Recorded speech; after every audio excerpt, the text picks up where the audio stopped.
நான் பாட்டு செவனேன்னு உட்காந்துருந்தேன். திடீர்னு ஆஃபீஸ்லேருந்து பசங்க ஏதோ ஒரு இன்ஃப்ளூயன்சர் வீடியோ பார்த்துட்டு, சார் 49 ரூபாய்க்கு பிரியாணி கொடுக்குறாங்க சார் அப்படின்னு ஆசையை கிளப்பி விட்டாங்க. 49 ரூபாய்க்கு பிரியாணி அப்படின்னு நானும் எக்ஸைட் ஆகி, சரிடா எனக்கும் சேர்த்து ஆர்டர் பண்ணுங்கடா அப்படின்னு சொன்னா 1 மணி நேரம் ஆச்சு, 2 மணி நேரம் ஆச்சு, 3 மணி நேரம் ஆச்சு, கடைசி வரைக்கும் பிரியாணி வரவே இல்லை. பிரியாணி எங்கடா அப்படின்னு கேட்டா, ஆஃபர் போட்ட கடையே டிமாண்டை சமாளிக்க முடியாம க்ளோஸ் பண்ணிட்டாங்க அப்படின்றாங்க. ஒழுங்கா வீட்டில இருந்து எடுத்துட்டு வந்த சாப்பாடே சாப்பிட்டுருக்கலாம். இதே மாதிரி டாமினோஸ் ஒரு சம்பவம் பண்ணாங்க. Hey this is Vicky the brand maker. 2018 ரஷ்யால Domino's pizza Domino's forever அப்படின்னு ஒரு கேம்பெயின் ரன் பண்ணாங்க. இந்த கேம்பெயின்ல யார் யாரெல்லாம் டாமினோஸோட லோகோவை அவங்களோட பாடியில டாட்டூ பண்ணிக்கிறாங்களோ அவங்களுக்கு லைஃப் டைம் ஃப்ரீ பீஸா அப்படின்னு அனௌன்ஸ் பண்ணாங்க. அதாவது per year 100 pieces for 100 years. இந்த கேம்பெயினை இனிஷியலா 2 months ரன் பண்றதா இவங்க பிளான் பண்ணியிருந்தாங்க. ஆனா 5 நாள்ல இந்த கேம்பெயினை க்ளோஸ் பண்ணிட்டாங்க. ஏன்னா இவங்க எதிர்பார்க்காத அளவுக்கு ரெஸ்பான்ஸ் கிடைச்சது. கிட்டத்தட்ட ஆயிரக்கணக்கான மக்கள் டாமினோஸோட லோகோவை அவங்களோட பாடியில டாட்டூ பண்ணிட்டு கடைக்கு வந்தாங்க. டாமினோஸ் சத்தியமா இதை எதிர்பார்க்கவே இல்லை. அண்ட் ஃபைனலி 350 பார்ட்டிசிபென்ட்ஸ் மட்டும் செலக்ட் பண்ணி அதோட அந்த ஆஃபரை க்ளோஸ் பண்ணிட்டாங்க. அப்போ அந்த 350 பேருக்கு லைஃப் டைம் ஃப்ரீ பீஸால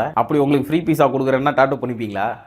இதுவாது பரவாயில்ல. 1992 பெப்சி பிலிப்பைன்ஸ்ல ஒரு கான்டெஸ்ட் அனௌன்ஸ் பண்றாங்க, பெப்சி ஃபீவர் அப்படின்னு. வெறும் 2 பாட்டிலோட கேப்ல பிரிண்ட் பண்ண வேண்டிய வின்னிங் நம்பரை கிட்டத்தட்ட ஆயிரக்கணக்கான பாட்டில பிரிண்ட் பண்ணி ஒரு பெரிய கலவரமே நடந்து அதுல 5 பேர் இறந்து போனாங்க. இதை பத்தி நம்ம ஆல்ரெடி ஒரு வீடியோ பண்ணியிருக்கோம். பட் ஓவராலா நம்ம புரிஞ்சுக்க வேண்டியது என்ன அப்படின்னா, இந்த மாதிரியான மார்க்கெட்டிங் ஆக்டிவிட்டியோ இல்ல ஏதோ ஒரு கேம்பெயின் ரன் பண்ணும்போது நம்ம எந்த ஜியோகிராஃபில பண்றோம், அங்க இருக்கிற கன்சியூமரோட பிஹேவியர் என்ன, இதோட சப்ளை அண்ட் டிமாண்ட் நம்மளால ஹேண்டில் பண்ண முடியுமா அப்படின்றத புரிஞ்சுக்கிட்டு நம்ம பண்ணணும். இந்த வீடியோ உங்களுக்கு பிடிச்சிருந்து அப்படின்னா மறக்காம உங்க ஃப்ரெண்ட்ஸோட ஷேர் பண்ணுங்க and follow me for more brand related content.